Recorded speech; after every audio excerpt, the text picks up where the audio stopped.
Shalom, Israel. This is Bishop Nathaniel. I want you to know that you can view all our Sabbath classes live on IUIC TV. That's right, I said on IUIC TV. Download the app today. Shalom. Yeah, that's good. But ask your question. No, I wanna. Okay, good. I like this. Damn, I didn't bring my book with me. I had a history book that shows astronomy and astrology are two different things. Yes. Astronomy is just, the position of the stars. Right. And you use the map of the stars to navigate the earth. That's fine. Right. Astrology is idolatry. So we don't deal with idolatry. Our ancestors Hold on. Explain idolatry. I ain't heard that term before. I got you. So get Exodus chapter 20. Then we're going to read the first commandment. I'm going to start looking at that book. I have a history book that proves that when Abraham was in Egypt, before it was known as Egypt, because originally it was known as the land of Mizraim, that was a son of Ham. After the flood, the world had to be repopulated. Right. Ham had several sons. We're not one of the sons of Ham though. And we read that in the Bible dictionary. Give me the Bible dictionary. But the man who founded what we know now as Egypt was Mizraim. It was, you would name the land after your forefathers. Right. When Abraham was in that land, he taught the ancient Egyptians astronomy, math, like he taught them the basics. So when we go look at Egypt and go, this is where math started, no, because Abraham taught them how to do math. Right. He taught them the position of the stars, right? Read what you got here. Exodus chapter 20 and verse 3. Come on. Thou shalt have no other gods before me. So have you ever heard of the 10 commandments? Yeah. The first commandment is thou shalt have no other gods before the God of Israel. He's not the God of everybody, he's the God of the Israelites. Right. So he brought the Israelites out of Egypt. Right. Egypt had their own gods. Right. Ra, Horus, Set, they had their own gods. But we're supposed to be serving our God, right? So when he brought us out, one of the first things he had to teach us was, y'all have to unlearn the worship y'all learned of the other gods. Because while we were in Egypt, we learned how to worship their gods, which makes sense. We were there for hundreds of years. The same way over here, we've learned to worship the white man's God. But with the white man's God comes a doctrine. So that's what we're doing. We're trying to separate the doctrine from the Bible. God's Bible is separate from the doctrine we learn. Read what you got. Thou shalt have no other gods before me. Thou shalt not make unto thee any graven image. So we're not supposed to have any other God before God. A God before God means we listen to a philosophy before we listen to this. For example, when it comes to astrology, now go to Deuteronomy chapter 4, verse 19. Now, astrology. I used to know a lady here in Savannah. She told me one time she couldn't start her day until she knew what a horoscope said. How are you going to be a functioning adult if you have to wait to read what your horoscope says to start your day? But when we're wrapped up in that idolatry, then I have to read what the horoscopes say. And when you look at the names of the constellations, all those constellations are what tongue or what language? Sagittarius, Aquarius. I thought you said what language? What is that going into? Like those names? Greek mythology? Greeks, right. So if that's something that is originally something that the black man should participate in, why would you be using Greek names for the stuff? Where's our name for it if we originally had it before them? Well, what is our name? I got you. Read what you got here first. Deuteronomy chapter 4, verse 19. Now remember, in Exodus 20, God said no other gods before him. And he's the God of Israel.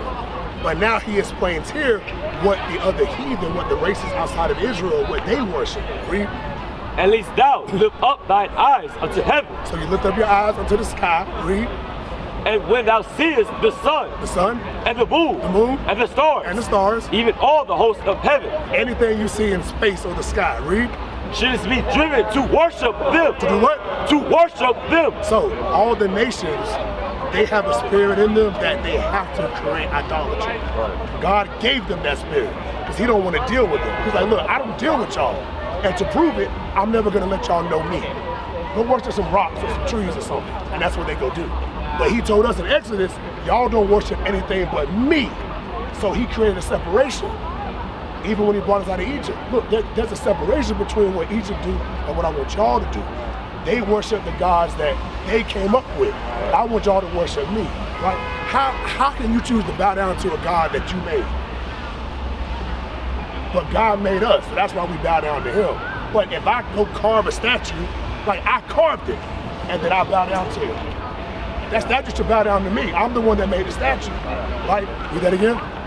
And hold on. My bad. Okay, go on. I said that kind of slave mentality though, ain't it? It is. Servant mentality, right? It is. What you got? At least thou lift up thine eyes unto heaven, and when thou seest the sun, and the moon, and the stars, even all the hosts of heaven, shouldst be driven to worship them, and serve them, which the Lord thy God hath divided unto all nations. So the spirit of, I'm going to look at the sun, and I'm going to choose to worship the sun. God put that spirit in the other groups of people on the earth because he don't want them to worship him. We are the closest they get to God. Right. The darker the Us. the darker. We're the closest they get. Yeah, the darker. They don't have direct access to the source. Yeah, right. If they want anything from the source, they supposed to come through me and you. Right. We're what you would call today the guardsmen or the gatekeepers. Right. If they want to deal with the creator, they have to do it through me and you. Yeah. God didn't set it up any other way. And to prove that, it's when we're not ruling over them that they come up with all this idolatry. Yeah. They come up with lies. Yeah. But it's when we're in control that we go, look, there's not 1,000 gods, there's one. The God of Israel. He's a black man according to the Bible. That's right. And we were made in his image. Right. So the same way he's the God in heaven, we're the gods on earth. Right. Which is what Adam was made to be. In order to name all the animals, Adam had authority. Right. The animals had to say, okay, that's my name. Thank you, Lord, and walk away. Adam had authority. What we don't understand from Christianity is Adam was not the only man on the earth. That's right. He was the first man. Other men were there too. But Adam had authority over them. They said, but there were people before that, but not before Adam, no. Adam was the first. So we're going to read that for you. I'm going to read that real quick, and then I want y'all, if you hear anything you want to ask a question about, please ask, okay? Give me 2nd Ezra chapter 6, verse 54. So idolatry is something we picked up from the nations. Right. The idea that our people want to worship a white man and think that he's Jesus Christ, we didn't know anything about this guy. As a matter of fact, I want to show you this. right. Look at the sign. It's on there somewhere. We used to have a picture on the sign of the oldest known painting of Jesus Christ, and it was a black man, which they hide those paintings in the Vatican. Right. They hide Black Mary, Black Mother Mary. They hide Black Jesus because when we were ruling the earth during the Dark Ages, we were in control of the imagery on the earth. That's right. So now, when we lost the war to them, that's the Moors, the conquest of Spain. All that stuff was biblical prophecy. At that time on the earth, we called ourselves the Moors. That's undisputed. But when we got overcame by our enemies, they said, let's go paint over all their images and let's lie to them about what. Hold on, explain the Moors though. The Moors? Explain, I heard a term like that earlier. Okay, good. I'm gonna read this real quick. I'm gonna explain Moors. that there were more people on the earth in the beginning. Right. Adam was just the first, and then we'll get more. Them are the black descendants. Right. Read what you got. 2nd Ezra chapter 6 and verse 54. Come on. And after these, Adam also, whom thou madest Lord of all thy creatures. So Adam was made Lord of all creatures, not just Adam, not just animals, but people. Right. Like read. Of him come we all. Of him come what? Of him come we all. Read. And the people also whom thou hast chosen. So of him come we all, and the people that God chose. So there's a separation there. There's a group of people, and then there's the people he chose. We all descend from Adam, but there's only one group that he chose. So we're in chapter 6, jump to chapter 3. Chapter 3, verse 6. And it explains Adam was the forefather of all the people on the earth at that time. That's why Eve was named Eve, because Eve was the mother of every man alive after Adam, because she gave birth to all of them. Read what you got. 2nd Ezra chapter 3, I'll start at verse 5. Okay, start at 5. And gavest a body unto Adam without soul, which was the workmanship of thine hands, and it is breathed into him the breath of life. So the workmanship of God's hands, he used the dust or the dirt in the garden to make that body. Dirt is brown, and the deeper you go, the darker it gets. So the body Adam had was a dark-skinned body, or what we call today black. Can you read it? And he was made living before thee. Come on. and thou leddest him into paradise. Come on. Which thy right hand had planted. But before ever the earth came forth. Come on. And unto him thou commanded to love thy ways. So Adam was given commandments. That's how Adam knew to tell Eve, hey, this tree, don't touch this tree. But that tree is not really fruit. It's all hip talk. That tree was idolatry. You cannot learn to serve anything else other than God. That's why God had to constantly remind us. All throughout the Bible, he's constantly reminding us. I constantly told y'all, don't serve nobody else but me. That same issue happened in the beginning. Eve learned idolatry. Right. That's what she learned. Right. It's described as she ate a fruit. But no food makes you wise. There's no food you eat and all of a sudden I'm smarter. But when you learn new information, you may think you're smarter. But what use is that information? Eve learned idolatry. That's what happened. What you got? And unto him thou gavest commandments to love thy way, which he transgressed. Which he transgressed when he let the woman teach him. The man is supposed to teach the woman. He was here first. Right. But then he let her teach him. And not only that, she taught him incorrectly. What you got? And immediately thou appointed death in him. Which is why we died. Right. Because Eve taught him something incorrect and he ran with it. But you think that's it? You think that's it? That portion from that just... Hold on, we got it. We got you. What you got? And in his generations, of whom came nations. So from Adam came who? Nations. Groups of people. Tribes. Tribes of people. People. And kindreds. People that are related to each other. So Adam was here, and through Eve, all the rest of the people on the earth at the time. That's why Eve is known as the mother of all that live. So, okay, read what you got. And out of number, verse 8, and every people walked after their own will. Right. So after Adam fell, he lost his authority over the rest of the people. So everybody did what after that? And every people walked after their own will. Why did they have to wait till Adam fell? So they can realize. Adam lost his authority. Right. So now they all did what they wanted to do. It's idolatry. That's when idolatry is what happened in the garden. Not eating fruit. That's not what happened there. Idolatry is what happened. What was your question? Almighty said you feel like that's the reason he let her, not to say it like that, but the woman taught him and it was incorrectly, that's why we died. That is why we died. That's what scripture says. That's how we died. That's what scripture says. Okay. The order was transgressed. Right. Adam had authority. He gave his authority to the woman. Who was supposed to do that? Woman means from man or of man. He's supposed to guide her, not the other way around. Give me 1 Corinthians chapter 11, which was wrong in our communities. Yeah. When you see what's happening in our communities, actually let's read that specifically. Yeah. Stop where you're at, like give me that. Jeremiah. Yeah. Jeremiah chapter 3, What's going on in the community? should be verse 14, I think, around that area. So we're gonna read that. A part of the issue of what's wrong in our communities is the women are playing a leadership role. They weren't built for that. Not for the whole community. Can women play a leadership role? Yes. Under the husband, over the children, in a motherly sense. But to be over the community itself, she wasn't built for that. Stress was made for shoulders, not hips. Stress was made for shoulders, not hips. So that responsibility or that kingship was always meant for a man. What club was that at? Admit that a lot of people don't even realize they. I've called her. She hasn't responded. I've called her more than a few times. But the Zulu nation, I'm like, what the hell is this? I know nobody know what I'm talking about. You'll leave me on the island by myself. I don't know what the hell Bishop's talking about. That's what y'all do. Then after class, yeah, I knew what you were talking about. I just don't want to be caught out there. The hell is this? Get on my damn nerves. So read that again, 31. What you got? Isaiah chapter 3 and verse 12. Now mind you, this has been a problem thousands of years ago. Right. We still haven't corrected the issue. Right. We're still letting the same problems go on because we're trying to address the symptoms instead of the illness. Right. We're trying to treat the side effects instead of dealing with the condition. Read what you got. As for my people, children are their oppressors. Children, your game bangers, your stick-up boys, your run-the-block boys. These guys be 15, 16, 17, these are kids. Hold on, but you feel like they don't oppress us? You feel like that's what the word sounds saying. Those That's what it says here. That's how you feel. So we're gonna read this, and then we're gonna read it again. Right. It gets repeated that we oppress each other before anybody else does it. That's all right. That's right. Our number one problem is we got to quit oppressing each other. Right.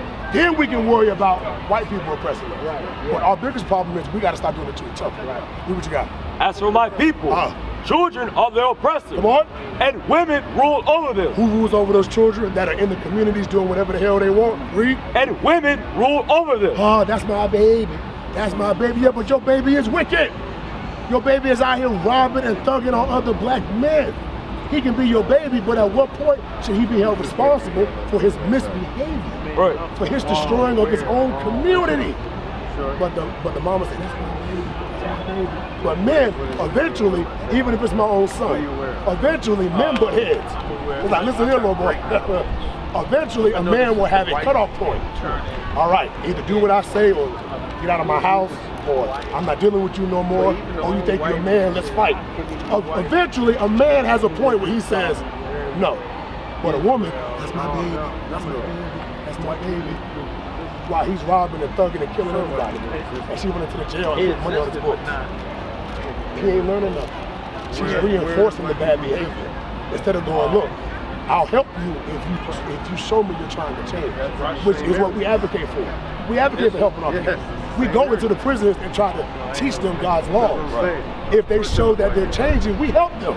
We'll help you get a lawyer. We'll help put money on your books. We'll help make sure you stay comfortable as you can because you're showing you want to change, which is what God told us to do. But if you're showing you don't want to change, that's your punishment. Really? Why would we want you out so you can rob us? Because it's not like you robbing the white man, although we don't condone that. But hell, if you're going to rob somebody, why you robbing me? I work 9 to 5 just like you. Why you robbing me? I'm broke. I can't pay my light bill, and you robbing me, right? But it's because the women tend to more often than the men.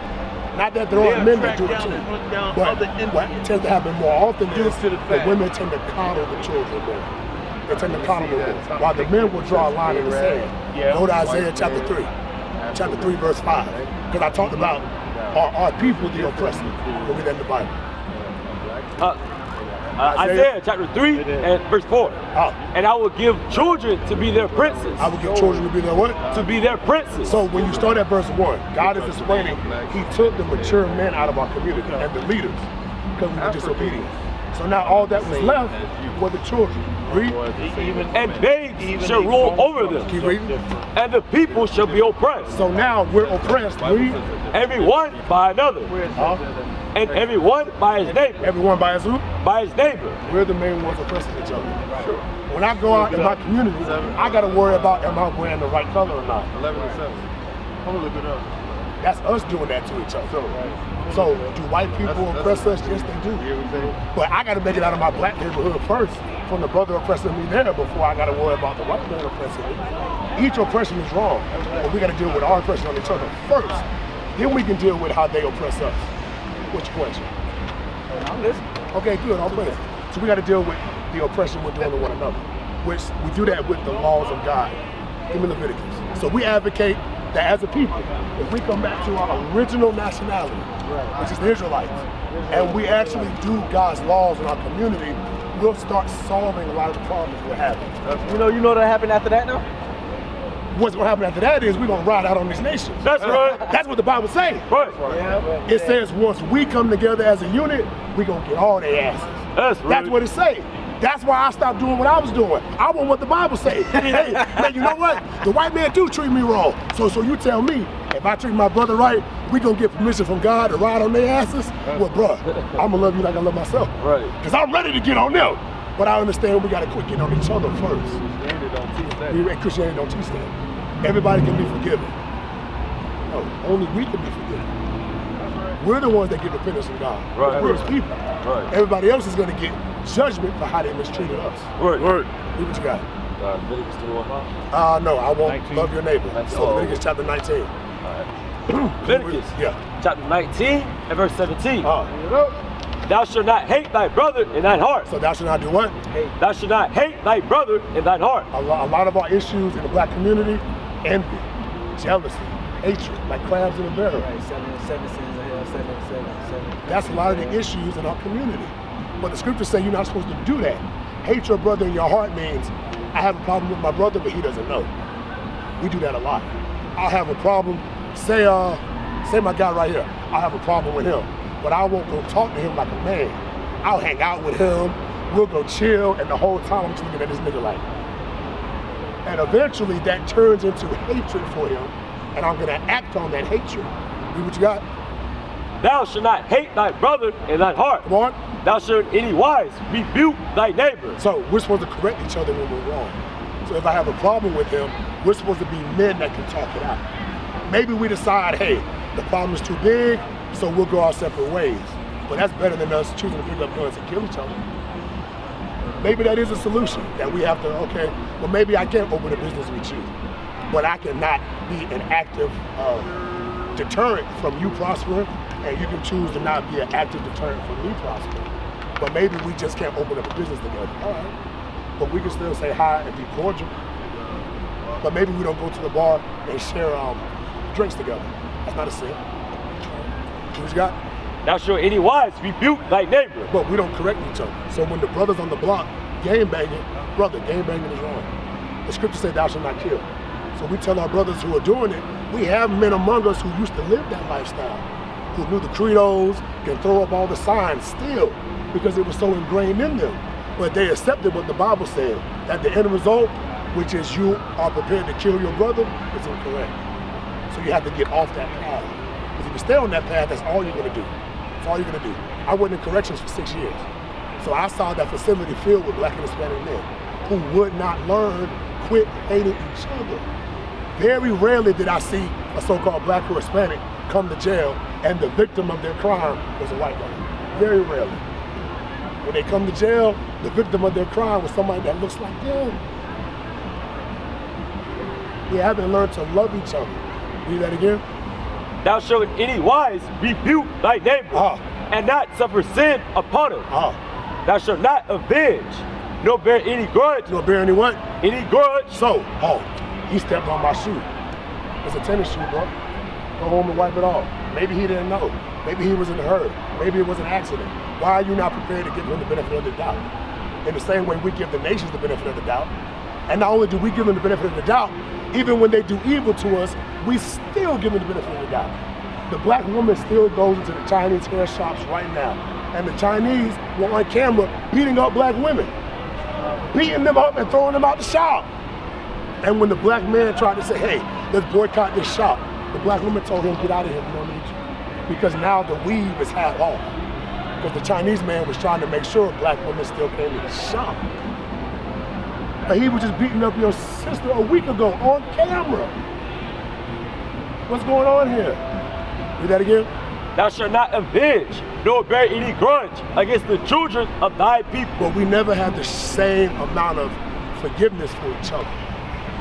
We never extend each other that same amount of forgiveness. To where if I do wrong by you, hopefully it was by accident, but even if it was on purpose, be willing to forgive me if I get my mind right. Maybe I stole from you. So if I ask you to forgive me for it, you say, okay, I'll forgive you, but I'm not gonna leave my personal stuff around you anymore. Which is understandable, because I might steal it. But that's not a sin for you to do that. For you to say, I forgive you, but I'm not gonna leave my personal stuff around you anymore. Because I need to make sure you understand stealing is wrong. The Bible does not say that's wrong for you to do. It says you just have to be prepared to forgive. So you can forgive, but you don't have to forget. What we do with the nations, we want to forgive them, and we want to forget. And we want to forget. We want to forgive them for this and forget it. But we can't do that. We don't advocate attacking the other nations, but we can't forget what happened. We can't forget this. Because if we forget it, our kids are going to forget it. And if you forget the history, you're doomed to repeat it. When Trump says make America great again, what do you think he means? When was it great? Because most of the time we've been here, we haven't had any rights. So I'm concerned. Right. When he says make America great again, what time period are you talking about? Right. We need to know. Because you might be talking about a time period where I don't have any rights. But we don't ask those questions because we forget. We forget that most of the time we've been here, we've had no rights. We have rights now and they still oppress us. That's right. But most of the time we've been here, we had no rights. What is a nation?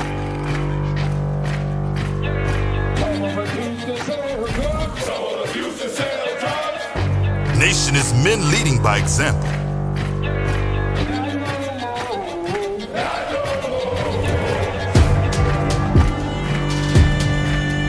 Nation is family.